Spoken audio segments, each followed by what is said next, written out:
Caroline Winters had seen enough people running in the rain, but she'd never seen anyone run like they already knew the way. The man carrying the small child didn't head for the main emergency entrance, but turned straight into a dark side passage that even most doctors rarely knew about. She followed in her Mercedes, heart pounding as she realized something impossible to explain. He was running with an eerie precision, as if he'd practiced this exact movement hundreds of times. When the man disappeared through the door, Caroline sat in her car, hands trembling on the steering wheel. The scene had reminded her of the night she lost her sister, the same quiet desperation, the same way someone runs when they've grown too familiar with pain. 3 years earlier, Michael Brooks had been a different man entirely. Back then he'd worn tailored shirts to his software engineering job, spoke confidently in boardrooms about artificial intelligence applications in healthcare, and came home each evening to find his wife Emma waiting with their 5-year-old daughter Sophie. Emma worked as a pediatric nurse at the same hospital where Caroline would later see Michael running through the rain. Their small house in Millbrook had been filled with laughter, the scent of Emma's homemade bread, and Sophie's endless questions about everything, from why the sky was blue to how computers could think. Michael had been designing an innovative AI diagnostic tool that could detect heart conditions in children earlier than any existing technology. The future had seemed bright, predictable, full of promise. Then Emma started having headaches. At first they'd laughed them off as stress from her demanding job, but the headaches grew worse, accompanied by moments of confusion that terrified them both. The diagnosis came on a Tuesday afternoon in October: glioblastoma, an aggressive brain tumor that had already spread beyond the reach of surgery. Around the same time, during a routine checkup, doctors discovered that Sophie had been born with a complex congenital heart defect that would require major surgery as she grew older. The irony wasn't lost on Michael. He was developing technology to save children's hearts while his own daughter's heart was broken from birth. Emma fought for 8 months with a fierce determination that both inspired and devastated Michael. She organized Sophie's care with military precision, creating detailed schedules for medications, doctor appointments, and the gradual preparation for what their life would look like after she was gone. She made Michael promise that he wouldn't let grief consume him, that he would find a way to be both mother and father to Sophie, that he would somehow continue his work because other children needed the technology he was developing. In her final weeks, as the tumor stole her ability to speak clearly, she would hold up the family photo from their last picnic together and point to Sophie, then to Michael, reminding him without words that their daughter needed him to survive this. After Emma's death, Michael discovered that grief was not a single overwhelming wave, but rather a constant undertow that pulled at every decision, every breath, every moment of attempted normalcy. Sophie's heart condition worsened, requiring more frequent hospital visits and increasingly expensive medications. His employer, initially sympathetic, gradually lost patience with his unpredictable schedule and emotional unavailability. When they offered him a reduced role with a significant pay cut, Michael made a choice that surprised everyone, including himself.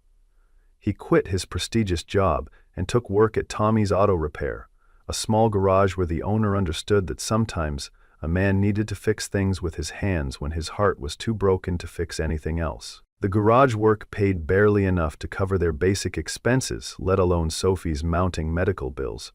Michael had sold their house and moved into a cramped apartment above the garage, where Sophie had decorated her small room with drawings of angels that looked remarkably like Emma. The family photo from their last picnic together had become his most treasured possession, not displayed on a shelf or desk, but carried in his wallet where he could look at it during the hardest moment. He developed an almost supernatural ability to recognize when Sophie was having a cardiac episode, timing her breathing patterns and heart rate with the precision of someone whose child's life depended on such vigilance. What Caroline had witnessed that rainy night was the result of countless practice runs to the hospital. A father who had memorized every shortcut and back entrance, because seconds could mean the difference between life and death. The next morning, Caroline found herself making an excuse to visit Tommy's Auto Repair. She told herself it was because her Mercedes needed a routine maintenance check, but the truth was more complicated. Something about the man from the night before had shaken loose a grief she'd spent years carefully compartmentalizing. Her sister Jessica had died 15 years earlier in a small-town hospital that lacked the advanced cardiac equipment that might have saved her life. Caroline had built medtech solutions from the ground up, driven by a promise she'd made at Jessica's graveside. No other family would lose someone they loved because the right technology wasn't available. Michael was bent over the engine of an old Ford pickup when Caroline walked into the garage, and she was struck by the careful precision of his movements. His hands moved with the confidence of someone who understood complex systems, though she noticed the way he frequently glanced at his phone.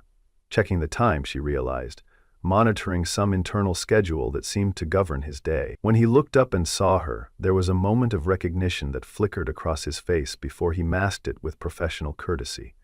He didn't know that she'd followed him to the hospital, but something about her presence seemed to make him uncomfortable, in a way that had nothing to do with social awkwardness and everything to do with the careful boundaries he'd built around his life. "What can I do for you?"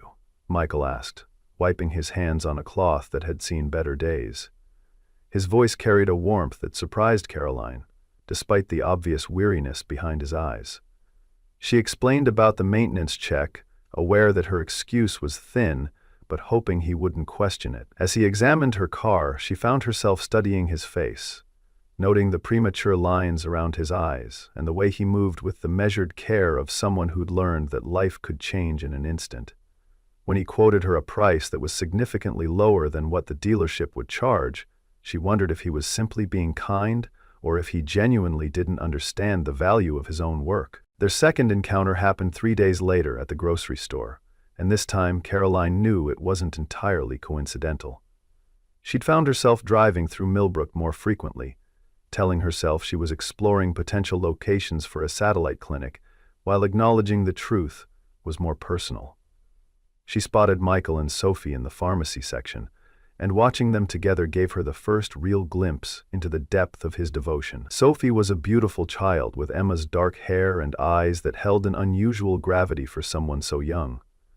While Michael carefully counted out exact change for her medications, Sophie sat nearby, drawing in a sketchbook, occasionally looking up to study the other customers with an artist's keen attention to detail. Caroline approached them slowly, not wanting to startle Sophie or make Michael feel cornered. When she complimented Sophie's drawing, a surprisingly sophisticated rendering of the pharmacy's ceiling lights transformed into a constellation. The little girl's face lit up with a joy that was infectious. "Do you know how to draw angels?" Sophie asked, her voice carrying the slight breathlessness that Caroline now recognized as a symptom of her heart condition. "I'm trying to draw one that looks like my mama, but I can only remember her smile." The question hit Caroline with unexpected force, reminding her of the countless times she'd wished she could draw Jessica's face instead of relying on fading photographs. Michael's reaction to his daughter's question was subtle but devastating. Caroline watched as he carefully folded the receipt for Sophie's medication, his movements becoming almost mechanical as he processed the familiar reminder of their loss. When Sophie began to cough, a concerning sound that made Michael immediately check his phone for the time, Caroline found herself instinctively moving closer, recognizing the signs of respiratory distress from her years of funding pediatric medical research. She watched Michael's face transform as he shifted into caregiver mode, his entire focus narrowing to his daughter's breathing pattern with an intensity that spoke of countless similar episodes. "We should probably head home," Michael said quietly, his hand finding Sophie's shoulder with practiced gentleness. But as he reached for his wallet to pay for something else, Caroline caught a glimpse of the photo he quickly tried to conceal. 3 people in what looked like a park setting, all of them laughing at something outside the frame. The image lasted only a second before Michael tucked it away, but Caroline had seen enough to recognize the profound grief that lived behind his careful composure. She wanted to say something, to acknowledge what she'd witnessed, but the words felt inadequate for the depth of loss she'd recognized in that brief moment. 2 weeks later, Sophie collapsed at the garage while visiting her father during his lunch break. Caroline had been driving past, or so she told herself, when she saw Michael running toward her Mercedes with Sophie in his arms. his face a mask of controlled terror that she recognized all too well. Without thinking, she pulled over and opened her passenger door, her mind already racing through the logistics of getting them to the hospital as quickly as possible. Michael hesitated for only a moment before climbing in, Sophie's slight weight barely registering in his arms as he murmured reassurances that sounded more like prayers. During the drive, Caroline found herself making phone calls with an authority that clearly surprised Michael. She spoke to someone named Dr. Chen about preparing a cardiac bay, mentioned something about fast-tracking lab results, and used language that suggested intimate familiarity with hospital protocols. Michael didn't ask questions. His entire focus remained on Sophie, who had regained consciousness but was breathing with obvious difficulty. But Caroline could feel his growing awareness that she was far from the ordinary customer she had pretended to be. When they arrived at the hospital, staff members greeted Caroline with a deference that made Michael's eyes narrow with suspicion and something that might have been disappointment. The conversation that followed took place in the pediatric wing waiting area at 2 a.m, after Sophie had been stabilized and was sleeping peacefully in a room that Caroline had somehow arranged with a single phone call. Michael sat with his head in his hands, the family photo now openly visible on the small table beside him, and Caroline recognized the particular exhaustion that comes from carrying impossible burdens alone. "Who are you really?" he asked finally, his voice carrying no anger, only a bone-deep weariness that made Caroline's chest ache. "Because you're not just someone who needed her car fixed." Caroline found herself telling him about Jessica, about the small-town hospital that had failed her sister, about the company she'd built from a promise made at a graveside. She explained that MedTech Solutions had become one of the leading developers of pediatric cardiac technology, that her work had helped save thousands of children over the past 15 years, but that success had never filled the specific emptiness left by her sister's death. Michael listened without interruption, occasionally glancing through the window at Sophie's sleeping form, and Caroline realized she was sharing details about her life that she'd never told anyone. Not even the therapists she'd hired to help her process her grief. When she finished speaking, Michael was quiet for a long time, turning the family photo over in his hands like a talisman. Finally, he began to talk about Emma, about the diagnosis that had shattered their carefully planned future, about the impossible choice between his career and his daughter's immediate needs. He told Caroline about the AI diagnostic tool he'd been developing, how it could potentially identify heart defects like Sophie's much earlier, possibly even in utero. The project had been abandoned when he left his job, the intellectual property locked away in corporate legal battles that he couldn't afford to fight. "Emma believed that technology could save children," he said quietly. "She died believing I'd find a way to finish what I started." Caroline felt something shift inside her chest as she listened to Michael describe his abandoned project. The diagnostic tool he'd been developing was remarkably similar to something her company had been struggling to perfect for over 2 years. Their top engineers had hit technical barriers that seemed insurmountable, problems that Michael's approach might solve with an elegance that had eluded her entire research team. She found herself leaning forward, asking technical questions that revealed the depth of her understanding, watching as Michael's expression changed from surprise to something approaching hope.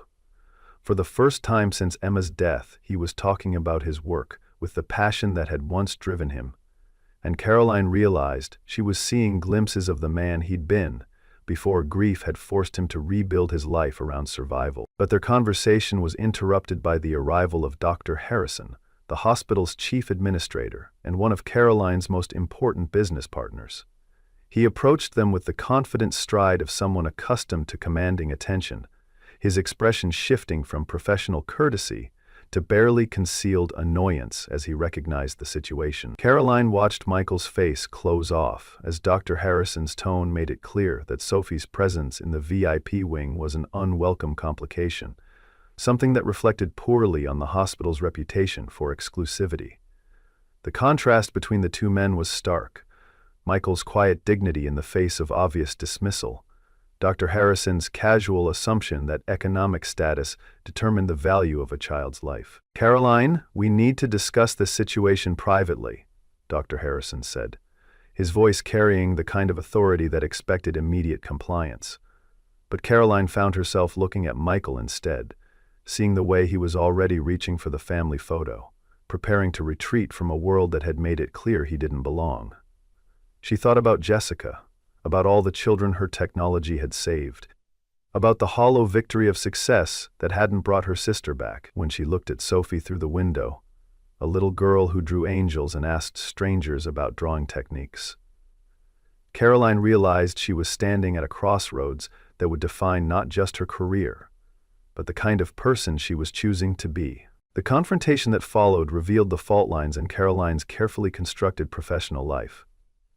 Dr. Harrison made it clear that her association with a charity case was potentially damaging to the hospital's reputation and, by extension, to the lucrative contracts that funded much of Caroline's research. He spoke in corporate euphemisms about appropriate boundaries and maintaining professional standards, but his meaning was crystal clear. Michael and Sophie were liabilities that needed to be managed discreetly or removed entirely. Caroline found herself caught between the pragmatic reality of her business relationships and a growing conviction that the man sitting beside her possessed exactly the kind of innovative thinking her company desperately needed. Michael's response to the situation surprised everyone, including Caroline. Instead of becoming defensive or angry, he simply stood up and began gathering his things, his movements deliberate and dignified. "I appreciate everything you've done," he told Caroline, his voice steadied despite the obvious hurt in his eyes. "But I don't need charity, and Sophie doesn't need to be anyone's cause." He placed the family photo carefully back in his wallet, and Caroline realized he was drawing the same boundaries around his grief that had kept him functional for the past 3 years. "We'll find another way. We always do." But as Michael prepared to leave with Sophie, Caroline discovered something that changed everything. While reviewing Sophie's medical records to arrange for her transfer to a standard room, she found herself staring at test results that seemed impossible. The child's heart defect was identical, down to the most minute anatomical details, to the condition that had killed Jessica 15 years earlier. More than that, Sophie's case presented exactly the kind of diagnostic challenge that Michael's AI system had been designed to solve. If his technology had been available when Jessica was born, her sister might have lived. If it were available now, thousands of children born with similar conditions could be identified and treated before their hearts failed. The revelation hit Caroline with the force of a physical blow. She had spent 15 years building a company, funding research, and developing technology to prevent the kind of loss she'd experienced with Jessica. But the solution she'd been seeking had been sitting in a garage in Millbrook, abandoned because its creator had been forced to choose between his career and his daughter's immediate survival. She looked at Michael, exhausted, proud, carrying burdens that would have broken most people, and realized she wasn't looking at someone who needed her help. She was looking at someone whose help she desperately needed. 3 days later, Michael collapsed at the garage. The official cause was exhaustion and dehydration, but Caroline recognized it as the inevitable result of a man trying to carry impossible weight alone. She arrived at the hospital to find Sophie sitting in the waiting room, drawing pictures of her father while nurses periodically checked on her. The little girl looked up when Caroline approached, her face lighting up with recognition and something that looked remarkably like relief. "Daddy's sleeping," Sophie said, holding up her latest drawing, a surprisingly accurate portrait of Michael with his eyes closed, surrounded by mechanical parts that looked like they were growing into flowers. Caroline sat beside Sophie, accepting the girl's unspoken invitation to wait together. As they sat in the quiet of the hospital corridor, Sophie began to talk about her father, in the way children do when they need to process overwhelming emotions. She told Caroline about how Michael read to her every night, always stopping at the same place in their favorite story so they could continue the next evening. She described the way he checked on her breathing while she slept, thinking she didn't notice his quiet presence in her doorway. Most movingly, she talked about the photo he carried everywhere, how sometimes she caught him looking at it when he thought she wasn't watching, and how she wished she could remember her mother as clearly as he did. When Michael woke up hours later, he found Caroline and Sophie sitting together, sharing a box of crayons and working on what appeared to be a collaborative drawing. Caroline was helping Sophie add technical details to a picture of a heart, explaining in simple terms how blood moved through different chambers, while Sophie added her own artistic interpretation of the process. Michael watched them for several minutes before making his presence known, struck by how natural Caroline looked in the role of someone who cared about his daughter's questions and ideas. It was the first time since Emma's death that Sophie had connected with an adult woman in such an easy, unforced way. The conversation that followed was different from any they'd had before. Caroline brought out a folder that contained Michael's original job application from 4 years earlier, a document she'd kept despite her board's rejection of his candidacy. She told him about the 2 years her engineers had spent trying to solve the same problems his AI system had already addressed, about the technical barriers that had stopped their research, about the children who were still waiting for technology that he'd already developed. "I was wrong," she said simply. "My board was wrong. We thought you lacked real-world experience, but you have the most real-world experience of anyone I know, the experience of loving someone so much that their survival becomes more important than your own success." Caroline's offer was unprecedented in her business career. Instead of offering charity or even employment, she proposed a partnership that would give Michael equity in a new startup focused specifically on pediatric diagnostic AI. The financial structure would cover Sophie's medical expenses not as a gift, but as a business investment in the technology that could revolutionize early detection of childhood heart conditions. More importantly, the partnership would allow Michael to complete the work Emma had believed in, to build the legacy she died hoping he would create. "This isn't about helping you," Caroline explained. "This is about building something together that neither of us could create alone." Michael's acceptance of the partnership came not with words, but with an action that surprised them both. He took the family photo from his wallet and, for the first time since Emma's death, placed it where others could see it, on the small table beside Sophie's hospital bed. "Emma would want Sophie to see this," he said quietly. "She'd want Sophie to know that good things can grow from the worst pain, that the people we love stay with us even when they're gone." Caroline understood that she was witnessing something profound, not just Michael's acceptance of her offer, but his first tentative step toward building a future that honored his past without being imprisoned by it. 6 months later, their small office space hummed with the quiet intensity of important work being done.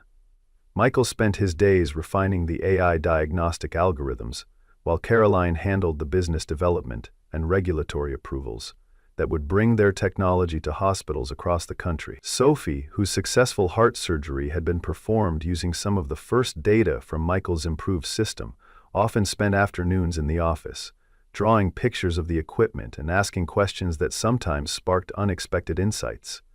The family photo now sat in a small frame on Michael's desk, beside a newer picture taken on the day their first diagnostic system had successfully identified a heart defect in a newborn at Boston Children's Hospital. The most remarkable change wasn't in their professional success, but in the quiet rhythms of their daily life together. Caroline had learned to recognize the subtle signs that indicated Sophie was having a difficult day, stepping in with art supplies or simple conversation that gave Michael space to breathe. Michael had begun cooking dinner for all 3 of them most evenings, a domestic routine that felt both natural and miraculous to someone who'd spent years believing that his capacity for connection had died with Emma. They didn't speak of love in traditional terms. Their bond was something deeper and more complex, built on shared loss and mutual recognition of each other's hidden strengths. Sophie, now thriving with her repaired heart, had become their unofficial emotional barometer and wisdom keeper. One evening, as Caroline helped her with a drawing of the sunset visible from their office window, the 8-year-old made an observation that stopped both adults in their tracks. "I don't understand why grown-ups think they have to be perfect to deserve love," Sophie said, adding careful shades of orange to her sky. "Daddy and Caroline both have broken parts, but when they're together, the broken parts make something beautiful, like a stained glass window where the cracks are what makes the light shine through." The photo albums on Caroline's desk now contained 2 distinct collections: older pictures of her life with Jessica, and newer images that documented the unexpected family they'd created together. There were photos of Sophie's first day of school after her surgery, pictures of Michael presenting their research at a pediatric cardiology conference, snapshots of quiet Sunday mornings when they worked together in companionable silence. The past hadn't been erased or forgotten, but it had been woven into something larger and more hopeful than any of them had imagined possible. On the anniversary of Emma's death, Michael placed fresh flowers at her grave while Caroline and Sophie waited in the car. When he returned, his eyes were bright with tears, but his expression was peaceful in a way Caroline had never seen before. "I told her about you," he said simply. "About Sophie's surgery, about the children we're helping, about how you taught me that moving forward doesn't mean leaving people behind." Caroline reached for his hand, understanding that this was his way of saying that Emma's memory had been honored, not betrayed, by the love he'd found the courage to build again. Their success had grown beyond anything Caroline had imagined when she first followed a desperate father through the rain. The AI diagnostic system now operated in 47 hospitals across 12 states, identifying heart defects that might otherwise have gone undetected until it was too late. Each successful diagnosis felt like a small miracle, a life saved because two broken people had found the courage to trust each other with their pain. Medical journals wrote about their innovative partnership between private industry and individual brilliance, but Caroline knew the real story was much simpler and more profound. Sometimes the most important work we do comes from the places where our hearts have been broken open. The evening light streaming through their office windows caught the edge of the family photos on Michael's desk, illuminating faces from both past and present. Sophie worked quietly at her small table, drawing what looked like a blueprint for a machine that could measure happiness. Caroline reviewed reports from hospitals where their technology had just saved another child's life.